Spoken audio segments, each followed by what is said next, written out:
जय हिंद दोस्तों। आज हम बात करने वाले हैं नागा साधु के बारे में। नागा साधु जिनके नाम लेते ही सबसे पहली चीज जो दिमाग में आती है वो होता है कुंभ का मेला, जिसमें ये हमें बड़ी तादाद में भस्म ओढ़े दिखाई देते हैं। इसके अलावा भी हम कुछ जानते हैं इनके बारे में। चलिए मैं खुद बताती हूँ आपको। नागा साधु हमारे सनातन धर्म की रक्षा सदियों से करते आ रहे हैं, वो भी बिना किसी स्वार्थ के, बिना किसी पैसों के। अंग्रेजों से लड़े, मुगलों से लड़े, पता नहीं कितनी उन्होंने वॉर जीते हैं हमारे लिए, लेकिन उनका इतिहास में एक भी चैप्टर नहीं है। भले हमने इतिहास के चैप्टर्स में इनके बारे में नहीं पढ़ा, पर मोहनजोदारो सभ्यता के सिक्कों में इनका प्रमाण जरूर मिलता है। अलेक्जेंडर के भारत भ्रमण के दौरान उनके सिपाहियों ने भी इनका बखान किया है। यही नहीं, महावीर स्वामी और बुद्ध भी इनकी तपस्या से बहुत ही इम्प्रेस हुए थे। और दिगंबर जैन समाज की भी जो जड़ें हैं वो इन्हीं से जुड़ी हुई है। चलिए अब मैं आपको बताती हूँ कि कैसे इन्होंने हमारे सनातन धर्म की रक्षा की। काशी विश्वनाथ मंदिर, जिसपे कई बार हमले हुए। 11वीं शताब्दी में मोहम्मद गोरी ने, 15वीं शताब्दी में सिकंदर लोदी ने और 16वीं शताब्दी में औरंगजेब ने 2 बार हमले किए।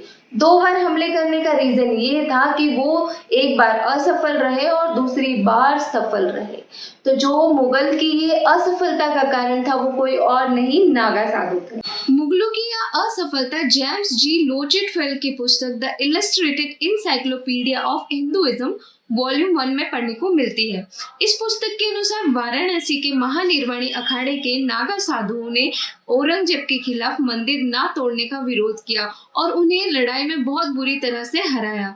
मुगलों के इस युद्ध में इतना नुकसान हुआ कि औरंगजेब ने 4 सालों तक काशी की तरफ आंख उठा के भी नहीं देखा। भले ही लड़ाई को अच्छी तरह से चित्रित नहीं किया गया हो, यह बहुत अच्छी तरह से कल्पना की जा सकती है कि कैसे नागा साधुओं ने मुगल सशस्त्र बल का विनाश किया और काशी मंदिर की रक्षा की और इसे ध्वस्त होने से बचाया। जब औरंगजेब ने 1669 में दूसरी बार वाराणसी पर हमला किया तो नागा साधु ने अंतिम सांस तक लड़ाई की। स्थानीय पुरानी कहानियों के अनुसार लगभग 40,000 नागा साधुओं ने काशी विश्वनाथ ज्योतिर्लिंग की रक्षा करते हुए अपने प्राण त्याग दिए। ये युद्ध जीतने के लिए मुगलों ने दोहरेपन व बेईमानी की रणनीति अपनाई थी। 1669 में औरंगजेब ने मंदिर में तोड़फोड़ की, यहाँ पर एक मस्जिद का निर्माण किया जिसे ज्ञानवापी मस्जिद कहा जाता है।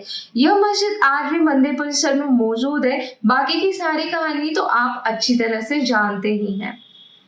चलिए अब हम चलते हैं 100 साल आगे, यानी कि 17वीं शताब्दी में, जब मुगल कमजोर हो रहे थे और उत्तरी भारत में कोई हिंदू शक्ति नहीं थी कि इस्लामिक आक्रमणकारियों को रोक सके, उन पे डर बना सके। यह वह समय था जब अफगानिस्तान के सम्राट अहमद शाह अब्दाली ने लगातार 4थी बार भारत पर आक्रमण किया।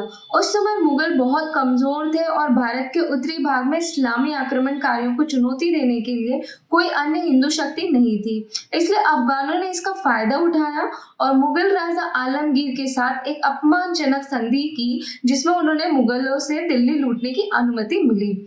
जनवरी 1757 में उन्होंने दिल्ली को लूट लिया, मंदिरों को नष्ट कर दिया, लेकिन फिर भी वह लूट में मिले इनाम से संतुष्ट नहीं थे। उसने अपने 2 अफगान कमांडर नजीब खान और जहान खान को अपने साथ 20,000 अफगान सैनिकों को ले जाने और वल्लभगढ़, मथुरा, आगरा, वृंदावन में छापे मारने का निर्देश दिया। जैसे ही अफगान सेना मथुरा पहुंची, उन्होंने मंदिरों को नष्ट करना शुरू कर दिया।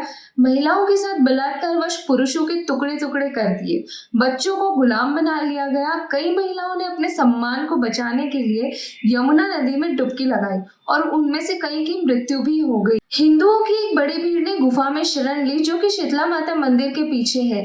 अफगान सैनिकों ने उन्हें छिपते देखा और फिर बेरहमी से गुफा के अंदर गए सभी हिंदुओं को मार दिया।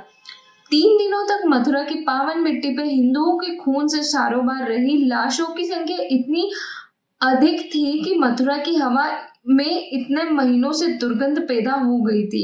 अफगान सेना ने 12 करोड़ रुपए से कब्जा किया और काबुल में बेचने के लिए 6,000 हिंदू महिलाओं को गुलाम बना लिया। मथुरा पर आक्रमण करने के बाद अफगान ने वृंदावन और कूच किया।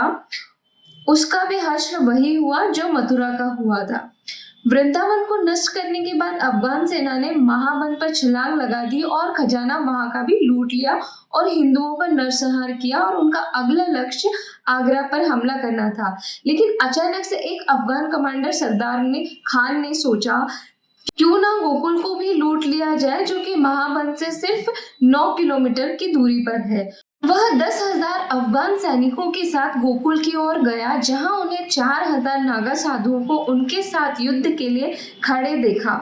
जब नागा साधुओं ने हिंदुओं पर अफगानों की दुर्दशा के बारे में सुना तो हरिद्वार, उज्जैन जैसे हिंदुओं के पवित्र शहरों से 10,000 नागा साधुओं ने गोकुल में इकट्ठा होना शुरू कर दिया। लेकिन हरिद्वार पहुंचने में थोड़ी देर हो गई। उज्जैन गोकुल एक समान दूरी पर था। अफगान सेना और नागा साधुओं के बीच एक युद्ध शुरू हुआ। पहले अफगानों ने अनुमान लगाया कि ये लंबे समय तक नहीं मुकाबला कर पाएंगे और वो जल्द ही गलत साबित हुए। अफगान सैनिकों को नागा साधुओं के सैन्य कौशल से अभिभूत कर दिया, जो कि तलवारें, माचिस और तोप ले जा रहे थे। राख में लिपटे चेहरे अफगान सैनिकों का इतना भयभीत कर रहे थे कि वे नागाओं से कोई प्रतिरोध नहीं कर पा रहे थे। भारी हताहतों के साथ अफगान सेना को पीड़ा होने लगी, जिसके कारण उनकी ताकत अब युद्ध के मैदान में काफी कम होने लगी। इसने अब्दाली को इतना क्रोधित कर दिया था कि उसने युद्ध में अधिक सैनिकों को फेंक दिया, लेकिन उसका कोई फायदा नहीं हुआ। अफगान सैनिकों के शव ढेर हो रहे थे और अफगान नैतिकता खो रहे थे।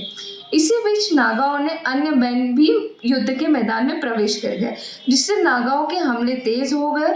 सरदार खान के आदेश के बाद युद्ध और सैनिकों की हार के डर से अफगान पीछे हटने लगे।